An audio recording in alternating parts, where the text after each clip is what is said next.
Hello everyone. आज के lecture के अंदर हम सीपीसी का ऑर्डर 1 को हम डिस्कस करेंगे। तो हम अच्छे तरीके से एक्सप्लेन करेंगे। उससे पहले स्टार्ट करने से पहले जो डायरेक्ट की लैंग्वेज है उसको समझने से पहले मैं आपको जनरली बताऊं कि इस ऑर्डर के अंदर हमें क्या क्या चीज़ें पढ़नी है, क्या क्या चीज़ें इस ऑर्डर के अंदर हम पढ़ेंगे, ताकि आपको जनरली आपको अगर पता होगा तो आप आसानी से इसको हम अच्छे तरीके से कवर भी कर सकते हैं और अच्छे तरीके से इसको समझ भी सकते हैं। मेरी कोशिश ये रहेगी कि अच्छे तरीके से एग्जाम्पल की मदद से इसको हम समझने की कोशिश करें ताकि इसको बार बार पढ़ने की ज़रूरत ना पड़े। तो इस अंदर ऑर्डर के अंदर हम जो जनरली मैं आपको यहाँ पे बताऊँ कि क्या समझेंगे, क्या पढ़ेंगे। तो देखें, मान लेते हैं कि आपकी कोई प्रॉपर्टी है, ठीक है। तो इसके अंदर डिफरेंट सिचुएशंस हैं जो हम इस ऑर्डर के अंदर पढ़ेंगे। मान लेते हैं कि कोई आपकी प्रॉपर्टी है, उस प्रॉपर्टी पे आप ये मान लेते हैं एक ही प्रॉपर्टी है और इस पर बी सी और डी आके कब्जा कर लेते हैं, इसको ए को डिस्पोजेस कर देते हैं, ठीक है। इस प्रॉपर्टी पे ए को डिस्पोजेस कर देते हैं। अब इस सिचुएशन के अंदर क्या ए इन सब के अगेंस्ट एक एक सूट फाइल करेगा, मतलब बी के अगेंस्ट सूट अलग फाइल करेगा, सी के अगेंस्ट अलग फाइल करेगा, या डी के अगेंस्ट अलग सूट फाइल करेगा, ठीक है, या फिर इन सब के अगेंस्ट एक ही सूट फाइल करेगा। तो ये भी चीज़ें इस ऑर्डर के अंदर हमें समझने को मिलेंगी। और चीज़ ये है कि अगर मान लेते हैं ए बी सी डी इस प्रॉपर्टी के ऑनर है और इसको एफ आके डिस्पोजेस कर देता है, ठीक है। क्या ये सारे अलग अलग इसके अगेंस्ट सूट फाइल करेंगे या सारे मिलके इसके अगेंस्ट सूट फाइल करेंगे? ये चीज़ें भी हमें इस ऑर्डर के अंदर समझने को मिलेंगी। और एक और चीज़ है कि मान लेते हैं कि ये प्रॉपर्टी है, एक ही प्रॉपर्टी है और इसको बी सी डी ने डिस्पोजेस किया है और ए डी सी के अगेंस्ट सूट फाइल करता है, डी को इसके अंदर ऐड नहीं करता या ऐड नहीं करता, तो क्या होगा? या फिर बी सी डी को तो ऐड कर लेता है मगर ई को भी साथ में ऐड कर लेता है, जिसका इस प्रॉपर्टी से कोई लेना देना नहीं था, इस सूट से कोई लेना देना नहीं था, तो फिर क्या इफेक्ट होगा? तो ये सारी चीज़ें इसी ऑर्डर के साथ हमें समझने को मिलेंगी। इस जो डायरेक्ट की लैंग्वेज जब हम पढ़ेंगे, एग्जाम्पल की मदद से समझने की कोशिश करेंगे, तो ये सारी चीज़ें हमें इस ऑर्डर के अंदर पढ़ने को मिलेंगी। बस जो ऑर्डर था आपका वो सिंपली जो मैंने अभी आपको बताया इसी पे ही बेस करता है। इतनी ही बातें होंगी इस ऑर्डर के अंदर जो हम इस ऑर्डर के अंदर डिस्कस करेंगे। सबसे पहले जो आपका इस ऑर्डर का रूल नंबर जो 1 है वो है who may be joint as a plaintiffs. कौन प्लेंटिफ्स बन सकते हैं? तो सिंपली जो इस डायरेक्ट की जो लैंग्वेज वो ये कह रही है कि वो सारे पर्सन्स किसी एक एक्ट से जुड़े हुए हैं, चाहे वो ज्वाइंटली कनेक्टेड हो, चाहे वो सिवरली कनेक्टेड हो, चाहे वो अल्टरनेटिवली कनेक्टेड हो, वो सारे प्लेंटिफ बन सकते हैं, ठीक है। किसी एक एक्ट से अगर कोई भी जितने भी पर्सन्स हैं वो अगर जुड़े हुए हैं, कनेक्टेड हैं, फिर वो ज्वाइंटली कनेक्टेड हो, सिवरली कनेक्टेड हो या अल्टरनेटिवली कनेक्टेड हो, वो सारे प्लेंटिफ बन सकते हैं। यहाँ पे जो समझने वाली जो बात है वो आपकी है जो ज्वाइंटली किसे कहते हैं, ज्वाइंटली प्लेंटिफ किसे कहते हैं, या किस तरह से कोड के अंदर आ सकते हैं, सिवरली प्लेंटिफ बन के किस तरह से कोड में आ सकते हैं, या अल्टरनेटिवली प्लेंटिफ बन के किस तरह से कोड में आ सकते हैं। इसको हम एग्जाम्पल की मदद से समझने की कोशिश करेंगे ताकि आपको ये वर्ड्स क्लियर हो जाए और आगे आपको कोई प्रॉब्लम ना हो ज्वाइंटली, सिवरली और अल्टरनेटिवली के हिसाब से। तो यहाँ पे सबसे पहले जो है आपका वर्ड है ज्वाइंटली, जो आपका रूल नंबर 1 है। रूल नंबर 1 के अंदर हम पढ़ रहे हैं ज्वाइंटली, ठीक है। ज्वाइंटली हम किसे कहते हैं, इसको एग्जाम्पल की मदद से समझने की कोशिश करते हैं। यहाँ पे देखें, ये मान लेते हैं कि ये आपकी एक प्रॉपर्टी है, ठीक है, ये आपकी प्रॉपर्टी है, इस पे ए और बी दोनों इसके ऑनर हैं, ये ज्वाइंटली इसके ऑनर हैं, ये इसके ज्वाइंटली ऑनर हैं और इनको सी डिस्पोजेस कर देता है, ठीक है। इनको क्या करता है, सी आके इनको डिस्पोजेस कर देता है, किसको? ए और बी दोनों को डिस्पोजेस कर देता है। तो अब जो ये सूट फाइल करेंगे, ठीक है, क्या ये अलग अलग सूट सी के अगेंस्ट फाइल करेंगे? नहीं, ठीक है, नहीं सूट फाइल इसके अगेंस्ट। ये दोनों इनका जो एक्ट क्या है, एक एक्ट से जुड़े हुए, इसकी प्रॉपर्टी एक है, इनका काज ऑफ एक्शन एक है, इनका क्लेम एक ही है, तो ये क्या है, एक एक्ट से जुड़े हुए हैं। तो ये दोनों मिलके ए और बी दोनों मिलके सी के अगेंस्ट सूट फाइल करेंगे, दोनों मिलके सी के अगेंस्ट सूट फाइल करेंगे, दोनों मिलके सी के अगेंस्ट सूट फाइल करेंगे, ठीक है, किसके अगेंस्ट? सी के अगेंस्ट।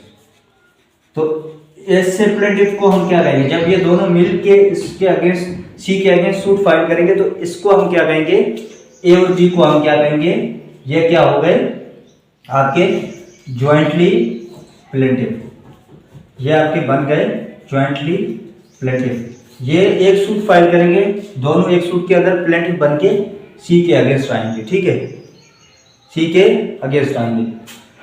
सॉरी एक और सिचुएशन हम यहाँ पे बना लेते हैं। मान लेते हैं कि जो बी है वो सी के अगेंस्ट सूट फाइल नहीं करना चाहता, ठीक है। ये तो दोनों क्या है, इसी प्रॉपर्टी पे दोनों ज्वाइंटली ऑनर है, ठीक है, दोनों ज्वाइंटली ऑनर है, मगर ये जो बी है वो सूट फाइल नहीं करना चाहता सी के अगेंस्ट, कि भाई सी पैसे वाला आदमी है और ये मैं इन चक्रों में नहीं पड़ता। सी बी ये कहता है कि मैं सूट फाइल नहीं करता, मगर ए सूट फाइल करता है सी के अगेंस्ट। यहाँ पे दो क्वेश्चन राइज होंगे आपके। नंबर वन, क्या ये अगर मान लेते हैं कि ए ने सूट फाइल किया सी के अगेंस्ट और ये जजमेंट आ जाती है, सबसे पहले तो ये क्वेश्चन ये है कि ये आपका जो सूट है वो क्या कंक्लूसिवली डिटरमाइन होगा कि नहीं। अच्छा, नंबर दूसरा क्वेश्चन ये है कि अगर ये जो जजमेंट आ जाती है, मान लेते हैं एक, ठीक है, ए के फेवर में जजमेंट आ जाती है, क्या ये बी के फेवर में जजमेंट होगी क्या नहीं, क्योंकि बी भी उतना इसी प्रॉपर्टी पे राइट है जितना ए का राइट है। कल बी भी आ सकता अलग से कि हाँ मेरे कोर्ट के अंदर आ सकता है कि प्रॉपर्टी के अंदर मेरा भी उतना राइट था जितना ए का राइट था, तो मुझे भी हक दिया जाए, अपना राइट दिया जाए, ठीक है। तो इस कंडीशन में क्या होगा, तो यहाँ पे देखें ये बी के बगैर ए सूट फाइल नहीं कर सकता, अगर करेगा तो आपका सूट कंक्लूसिव डिटरमाइन नहीं होगा। और सबसे पहले मैंने पहली वीडियो में आपको ये बताया था कि जो प्रोसीजर ला उसका मतलब सिर्फ ये है कि उसका पर्पस क्या है, ना तो आपका अननेसेसरी डिले हो ना या मल्टीप्लिसिटी प्रोसीडिंग हो यहाँ पे। और जितना हमारे पास टाइम है इतना कोर्ट के पास टाइम नहीं होता, कोर्ट अपना टाइम बचाती है, ठीक है। तो यहाँ पे देखिए ये बी हमारी नेसेसरी पार्टी है, इसको इस सूट के अंदर होना लाजमी है। अगर वो ऐड नहीं होना चाहते तो ए इसको किस तरह से ऐड करेगा, ए इसको बी और सी दोनों के अगेंस्ट सूट फाइल कर देगा, ठीक है, बी और सी दोनों के अगेंस्ट सूट फाइल कर देगा। अब ये आप सोच रहे हैं कि बी के अगेंस्ट सूट फाइल करेगा, उसको हम समझ लेते हैं, क्योंकि यहाँ पे बी नेसेसरी पार्टी है, यहाँ पे ये वर्ड आप ध्यान रख रहे हैं, नेसेसरी पार्टी किसे कहते हैं, तो यहाँ पे ये नेसेसरी पार्टी है बी, इसीलिए बी को ऐड करना इस सूट के अंदर कंपलसरी है। जब ये कोर्ट के अंदर आएगा तो ये बोलेगा कि सर, कोर्ट के अंदर ये बोलेगा कि बी को इस सूट के अंदर होना लाजमी है, ये कंपलसरी पार्टी है, नेसेसरी पार्टी है, तो इसीलिए इसको मैंने डिफेंडेंट बनाया है। अच्छा, ऐसे डिफेंडेंट को हम बोलेंगे क्या, ये तो आपका सी तो डिफेंडेंट है जिसने बी और सी ए को डिस्पोजेस किया था, मगर ये बी ने तो डिस्पोजेस तो नहीं किया था, इसका खुद का राइट यहाँ पे वायलेट हुआ है, खुद का राइट ब्रीच हुआ है, तो ऐसे डिफेंडेंट को हम कहेंगे प्रोफार्मा डिफेंडेंट, ठीक है। अच्छा, ऐसे डिफेंडेंट को हम क्या बोलेंगे, प्रोफार्मा डिफेंडेंट बोलेंगे। अच्छा, अभी ये बी को यहाँ से निकाल कर कोर्ट इसको एज ए प्लेंटिफ बनाएगी, तो ऐसे प्रोसेस को हम जो कहेंगे, ऐसे प्रोसेस को हम क्या कहेंगे, ट्रांसमाइग्रेशन, ठीक है, ट्रांसमाइग्रेशन ऑफ पार्टी या ट्रांसपोजिशन ऑफ पार्टी। इस प्रोसेस को जब ये कोर्ट बी को निकाल के एज ए प्लेंटिफ बनाएगी ए के साथ, तो इसको हम क्या कहेंगे, ट्रांसमाइग्रेशन या ट्रांसपोजिशन ऑफ पार्टी, इस प्रोसेस को हम ये कहेंगे। अच्छा, यहाँ पे ये चीज आपको क्लियर हो गई कि प्रोफार्मा डिफेंडेंट किसे कहते हैं और नेसेसरी पार्टी किसे कहते हैं। ये दोनों सिचुएशंस में इस सिचुएशन इसलिए मैंने बनाई थी ताकि आपको नेसेसरी पार्टी के बारे में पता चल जाए और प्रोफार्मा डिफेंडेंट के बारे में पता चल जाए, ताकि अगर ये कल भी आके बोलेगा कि जो राइट ए का था वो मेरा भी था उस प्रॉपर्टी पे, तो मुझे भी मेरा अलग सूट लेके आएगा, बी अलग से सूट फाइल लेके आएगा, तो क्या हो जाएगा, ये मल्टीप्लिसिटी प्रोसीडिंग होगी। मतलब एक जो आपका एक्ट है, एक ही आपका काज ऑप्शन, आपका एक ही क्लेम है, उस पर बार बार आपके सूट्स आएंगे, तो ये अननेसेसरी मल्टीप्लिसिटी प्रोसीडिंग होगी। तो यहाँ पे ये क्लियर हो गया कि प्लेंटिफ किसे कहते हैं, वो तो आपको क्लियर हो गया। उसके साथ आपको नेसेसरी पार्टी और प्रोफार्मा डिफेंडेंट भी आपका क्लियर हो गया होगा। तो अभी इसके बाद हम देखते हैं इसी रूल के अंदर जो दूसरा टर्म था आपका सिवरली प्लेंटिफ किस तरह से बन के कोर्ट के अंदर आ सकते हैं। ये इसी प्रॉपर्टी को हम लेते हैं, ठीक है, इसी प्रॉपर्टी को हम लेते हैं कि ये जो प्रॉपर्टी है आपकी, ये आपकी जो प्रॉपर्टी है, इसका ए और बी ने क्या कर दिया, पार्टीशन, तकसीम कर दी। ठीक है, एक पार्ट रख लिया ए ने, एक पार्ट रख लिया बी ने, और अभी इस सेम एग्जांपल को हम लेते हैं, सी ने आके इनको जब डिस्पोजेस किया, ठीक है, अभी यहाँ पे दोनों अपने अपने राइट्स के लिए सी के अगेंस्ट जा सकते हैं, कोई मसला नहीं, कोई मसला नहीं, ठीक है। यहाँ पे क्या है, सी के अगेंस्ट बी अपने राइट के लिए जा सकता है, ए अपने राइट के लिए सी के अगेंस्ट जा सकता है, अपना अपने राइट के लिए सूट फाइल कर सकते हैं, ठीक है। अच्छा, इनका क्या है, सेम प्रॉपर्टी है, सेम एक्ट है, सेम कॉज ऑफ एक्शन है, सेम इनकी जो राइट का वायलेशन हुआ है, तो एक साथ ये आ सकते हैं, एक ही सूट में दोनों आ सकते हैं, ए और बी मिलके एक सूट फाइल कर सकते हैं सी के अगेंस्ट। इससे मिलने को जब जो ये दोनों ऐड होंगे एक साथ मिलके ये सी के अगेंस्ट जो सूट फाइल करेंगे, तो ऐसी इन दोनों को हम क्या बोलेंगे, ये क्या हो जाएगी आपकी सिवरली कनेक्टेड होंगे। ये किस तरह कनेक्टेड होंगे, सिवरली कनेक्टेड क्यों होंगे, क्योंकि ये अलग अलग भी जा सकते हैं, कोई मसला नहीं है। सिवरली कनेक्टेड इस तरह से क्योंकि इन दोनों का जो कॉज ऑफ एक्शन एक ही है, इनका क्लेम एक ही प्रॉपर्टी पे इनका सेम क्लेम है, इनको डिस्पोजेस किया गया, दोनों के राइट एक ही वायलेशन हुई है एक ही राइट की, तो ये दोनों मिलके सी के अगेंस्ट सूट फाइल कर सकते हैं। ऐसे इनका जो मिलना, ऐसे इनका जो कनेक्ट होना, तो ऐसे कनेक्ट को हम सिवरली प्लेंटिफ कहेंगे। अच्छा, यहाँ पे जो ये है ना, ए अपने राइट के लिए जा सकता है, बी अपने राइट के लिए जा सकता है, कोई मसला नहीं। अगर ये दोनों आ भी सकते हैं एक साथ, तो इसको हम सिवरली प्लेंटिफ कहेंगे। तो ऐसी पार्टी को, ठीक है, जाएगा अपने राइट के लिए, कोई मसला नहीं, बी उसके साथ अगर नहीं जाता तो फिर भी ए अपने राइट का क्लेम कर सकता है। तो ऐसी पार्टी को हम क्या बोलेंगे, ये हो गई आपकी प्रॉपर पार्टी। यहाँ पे ये आपको प्रॉपर पार्टी होगा, वहां पे वो नेसेसरी पार्टी थी, ए के बी के बगैर आप सूट फाइल नहीं कर सकते थे, आपको ऐड करना था किसी भी तरह, उस सूट के अंदर आपको लाना था, तब आपने प्रोफार्मा डिफेंडेंट बनाया था उसको। मगर यहाँ पे अगर नहीं लाएंगे तो कोई मसला नहीं, अगर अगर ए और बी साथ कनेक्ट होके सी के अगेंस्ट सूट फाइल करेंगे, तो ऐसे कनेक्ट को हम सिवरली कनेक्टेड कहेंगे। तो इसके बाद जो टर्म था वो था अल्टरनेटिवली कनेक्टेड, ठीक है। अल्टरनेटिवली प्लेंटिफ किस तरह से बनके, अल्टरनेटिवली प्लेंटिफ किस तरह से बनके कोर्ट के अंदर आ सकते हैं, वो मैं आप एग्जाम्पल की मदद से समझने की कोशिश करते हैं। मान लेते हैं कि ये एक प्रॉपर्टी है, ए की ये प्रॉपर्टी है, और ये बी उसका क्या है, ब्रदर है, ठीक है, ये उसका ब्रदर है। ये आके इसको कब्जा कर लेता है, ए मर जाता है, ठीक है, ए मर जाता है, ए बी आके उसकी प्रॉपर्टी पे कब्जा कर लेता है। अच्छा, ए का एक वाइफ है, ए की एक वाइफ है, मान लेते हैं सी, और एक इसका एक एडॉप्टेड सन है, ठीक है, वो मान लेते हैं हम डी उसको कर लेते हैं, ठीक है। सी उसकी वाइफ है, डी उसका एडॉप्टेड सन है, बी को सूट ये दोनों मिलके आ सकते हैं, ये अल्टरनेटिवली प्लेंटिफ ज्वाइन होके अल्टरनेटिवली कनेक्ट होके सूट फाइल करेंगे बी के अगेंस्ट। वो किस तरह से, अगर यहाँ पे बी क्वेश्चन अराइज करता है कि ये जो एडॉप्टेड सन है, ए का ये लीगली एडॉप्टेड सन नहीं है, ठीक है, लीगली एडॉप्टेड सन नहीं है ए का, ठीक है। तो यहाँ पे ये कहेगा कि देखें, अगर इस सूट के अंदर ये डिसाइड हो जाता है कि मैं लीगली एडॉप्टेड सन हूँ ए का, तो फिर ये जो प्रॉपर्टी है, ए की जो प्रॉपर्टी है, ये सी और मतलब वाइफ, ए की वाइफ और एडॉप्टेड सन, ये कह रहा है कि हम हमारे दोनों के फेवर में दी जाए।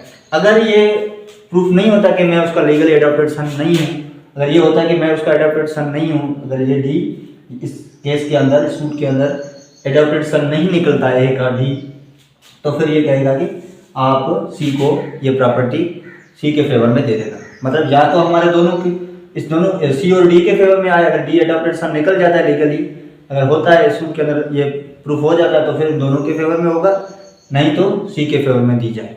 तो सिंपली जो अल्टरनेटिवली प्लेंटिफ हमें इसे कहते हैं, या तो मुझे दी जाए या किसी और को दी जाए। सिंपली आपका यही है, ज्वाइंटली का किस तरह से कनेक्ट हो सकते हैं, सिवरली किस तरह से कनेक्ट हो सकते हैं, या अल्टरनेट कनेक्टेड किस तरह से कनेक्ट हो सकते हैं। तो इन एग्जाम्पल की मदद से आई होप कि आपको ये चीज़ें क्लियर हो गई होंगी। तो जस्ट ये आपका जो रूल था वो इतनी ही ये इतना ही इसी रूल के अंदर था। तो इसके बाद रूल नंबर 2 है, वो भी power of court to order separate trials. यहाँ पे देखें, हमने अभी जो रूल 1 के अंदर जो हमने पढ़ा कि बहुत सारे प्लेंटिफ्स एक साथ बन के सूट फाइल कर सकते हैं किसी के अगेंस्ट। अभी बहुत सारे प्लेंटिफ्स जो बन के किसी के अगेंस्ट सूट फाइल कर रहे हैं, अगर कोर्ट को लगता है ये जो सारे इतने सारे जो प्लेंटिफ्स आए हैं, ठीक है, ये बहुत सारे जो आपके प्लेंटिफ्स इतने सारे जो मिलके आए हैं, बहुत सारे प्लेंटिफ ऐड हुए हैं इस सूट के अंदर, उस सूट के अंदर अगर कोर्ट को ये लगता है कि या अननेसेसरी डिले हो रहा है या एम्बेरस हो रही है, ठीक है, एम्बेरस हो रही है किसके अंदर, प्रोसीडिंग के अंदर, तो कोर्ट के पास ये पावर है कि उस पावर है कि सेपरेट सूट फाइल करने का वो ऑर्डर दे सकती है, कोर्ट के पास ये पावर है। जो हमने रूल 1 के अंदर बहुत सारे प्लेंटिफ्स एक साथ आ सकते हैं, बहुत सारे जब प्लेंटिफ आते हैं तो अगर कोर्ट को लगता है बहुत सारे प्लेंटिफ आ गए हैं इनकी वजह से अननेसेसरी डिले हो रहा है या एम्बेरस प्रोसीडिंग के अंदर हो रही है, तो कोर्ट के पास ये पावर है कि वो सेपरेट सूट का ऑर्डर दे सकती है। ये सिंपली आपका रूल नंबर 2 कह रहा है। वो सेम बात करता है जो हमने रूल नंबर 1 के अंदर जो पढ़ी, वहाँ पे प्लेंटिफ की बात हो रही थी, यहाँ पे डिफेंडेंट की बात हो रही है।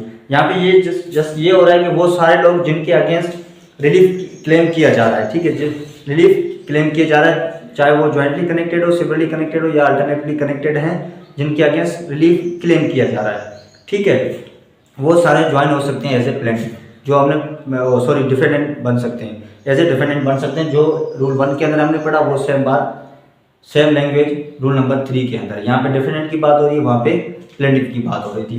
अच्छा, उसके बाद हम देखेंगे इसके अंदर मोस्ट इंपोर्टेंट जो रूल है वो है आपका rule number 8, 1 person may sue or defend on behalf of all person in same interest. यहाँ पे जो आपका रूल नंबर, ये जो आपका रूल नंबर 8 है, अच्छा, रूल नंबर जो आपका 8 है वो हो रहा है रिप्रेजेंटेटिव ऑफ सूट्स। यहाँ पे ये बात है कि कोई भी एक पर्सन, ठीक है, कोई भी एक पर्सन किसके बिहाफ पे जा रहा है, ठीक है, या तो जिसका इंटरेस्ट इफेक्ट हुआ है, मतलब वो हो गए प्लेंटिफ्स, या जिन लोगों ने इंटरेस्ट इफेक्ट किया है या उनके बिहाफ पे जा रहा है, या तो मतलब जिन लोगों ने इंटरेस्ट को इफेक्ट किया है उनके बिहाफ पे कोई पर्सन जा रहा है, कोर्ट की परमिशन के साथ अपने सूट को रिप्रेजेंट कर रहा है, या जिनका इंटरेस्ट को इफेक्ट किया गया है उनके बिहाफ पे कोर्ट की परमिशन के साथ अगर वो सूट को रिप्रेजेंट कर रहा है कोई पर्सन, तो उनको हम क्या कहेंगे, रिप्रेजेंटेटिव ऑफ सूट। जो एक बंदा किसी के बिहाफ पे जाके, सब जो प्लेंटिफ्स या डिफेंडेंट के किसी भी इनमें बिहाफ पे अगर वो जा रहा है सूट को प्रोसीड करने, सूट को रिप्रेजेंट करता है कोर्ट की परमिशन के साथ, तो क्या होगा, जब वो सूट इंस्टीट्यूट करेगा, ठीक है, जो आपका रूल नंबर 1 करेगा, जब वो सूट इंस्टीट्यूट करेगा तब वो जितने भी थे जिनका राइट, जिनका जो इंटरेस्ट है वो इफेक्ट हुआ है या जिन लोगों ने इंटरेस्ट को इफेक्ट किया, उनके बिहाफ पे, जिसके बिहाफ पे, अगर इसको अच्छे तरीके से समझ लेते हैं, अभी ये तो प्लेंटिफ की अगर बिहाफ पे कोई पर्सन जा रहा है, ठीक है, सूट को प्रोसीड कर रहा है, या डिफेंडेंट के बिहाफ पे जा रहा है, तो जितने भी प्लेंटिफ हैं उस सूट के अंदर या जितने भी डिफेंडेंट हैं उन सबको नोटिस भेजा जाएगा, ठीक है, ताकि उनको पता चले कि उनके बिहाफ पे कोई पर्सन प्रोसीड कर रहा है। जो कल डिक्री आएगी, ठीक है, वो सारे प्लेंटिफ्स या डिफेंडेंट उस डिक्री के अंदर बाउंड होंगे, जो फैसला होगा, जो डिसीजन होगा उस डिक्री के अंदर, वो सारे प्लेंटिफ्स या डिफेंडेंट, जो बंदा अगर डिफेंडेंट के बिहाफ, जो बहुत सारे डिफेंडेंट्स हैं उनके बिहाफ पे अगर कोई प्रोसीड केस को कोर्ट की परमिशन के साथ रिप्रेजेंट कर रहा है, तो जो कल फैसला आएगा वो इन सब पे बाउंड होगा, जो डिक्री होगी वो इन सब पे बाउंड होगी। या इनके बिहाफ पे कोई पर्सन आया है, ठीक है, वो जो कल डिक्री के चाहे उनके फेवर में हो चाहे इनके अगेंस्ट हो, तो फिर ये सारे प्लेंटिफ बाउंड होंगे, ठीक है। सिंपल जो ये रूल है 8 ये बात कर रहा है, ठीक है, कि एक कोई बंदा अगर रिप्रेजेंट कर रहा है, बहुत सारे प्लेंटिफ या डिफेंडेंट्स को रिप्रेजेंट कर रहा है उनके बिहाफ पे, कल जो फैसला होगा, कल जो डिक्री आएगी वो इन सब पे बाउंड होगी, इसलिए इन सबको नोटिस भेजा जाएगा। अगर मान लेते हैं कल को पैसे लेके अगर वो विथड्रॉ कर लेता है या कॉम्प्रोमाइज कर लेता है, तब भी इनको नोटिस भेजा जाएगा, इसीलिए इन सबको नोटिस भेजा जाएगा कि हाँ, जो कल जो फैसला होगा, कल जो डिक्री आएगी, तो उस पे आप सब बाउंड होंगे, ठीक है। तो सिंपली जो ऑर्डर 8 आपका है वो ये कि हम रूल नंबर 9 को देखें। मोस्ट इंपोर्टेंट रूल नंबर 9 है इसका। रूल नंबर 9 है मिसजॉइंडर और नॉन जॉइंडर की बात हो रही है यहाँ पे, मिसजॉइंडर और नॉन जॉइंडर की। रूल नंबर 9, मिसजॉइंडर और नॉन ज्वाइंटर।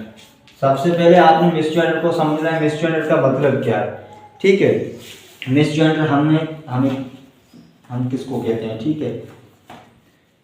अच्छा, मिस ज्वाइंटर हम उसे कहते हैं ऐसी पार्टी या ऐसे पर्सन को हमने ज्वाइन किया उस सूट के अंदर जिसका उस सूट के अंदर कोई लेना देना नहीं था। ठीक है, उस सूट के अंदर उनका कोई लेना देना नहीं था, उसको हमने ऐड किया तो उसको हम कहेंगे मिस ज्वाइंटर। ठीक है, उसको हम कहेंगे मिस ज्वाइंटर। मैंने आपको एग्जांपल दे दी कि कोई भी एक प्रॉपर्टी है जिसपे, ठीक है, ए उसका ऑनर है, बी सी डी ने उसको डिस्पोजेस किया और ए जाके बी सी डी और एफ को भी साथ ऐड कर दिया। ए उस प्रॉपर्टी इसके अंदर इस सूट से इसका कोई लेना देना नहीं था, फिर भी उसको ऐड कर दिया, तो उसको हम कहेंगे, ऐसी पार्टी को हमने ऐड कर दिया जो उस सूट से उसका कोई लेना देना नहीं था, तो उसको हम कहेंगे मिस ज्वाइंटर।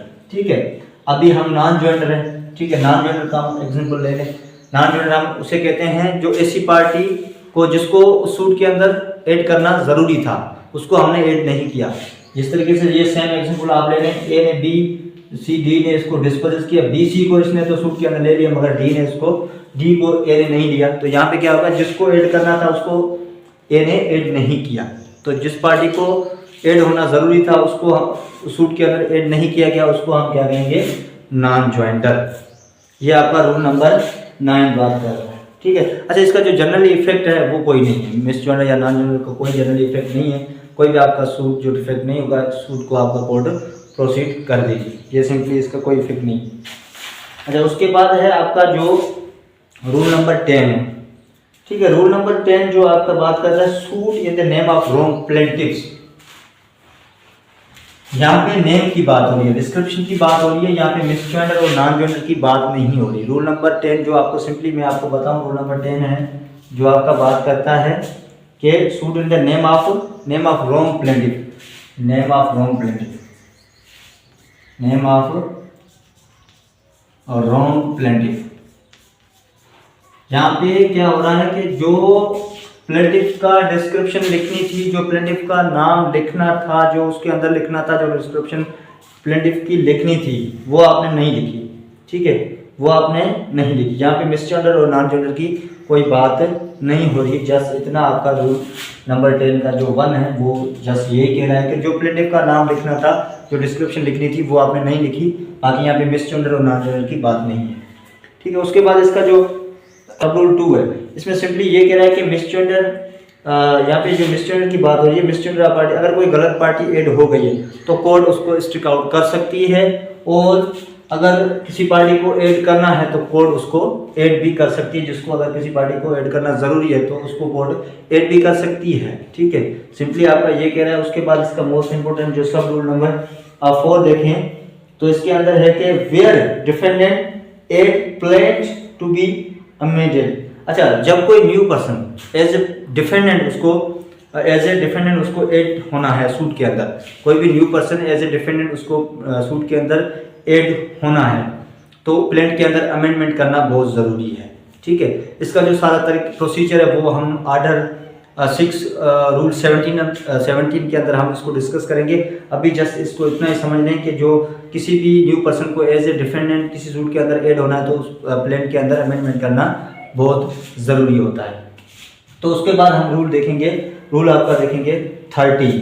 ठीक है, रूल नंबर आपने देखना है 13 इसका आया। रूल नंबर 13 जो है वो ऑब्जेक्शन की बात हो रही है। यहाँ पे रूल नंबर जो आपका 13 है वो है objection as to non joinder और मिस ज्वाइंटर। आपने मिस ज्वाइंटर और नॉन ज्वाइंटर का ऑब्जेक्शन कब आपने रेज करना है, यहाँ पे ऑब्जेक्शन की बात हो रही है। ठीक है, ऑब्जेक्शन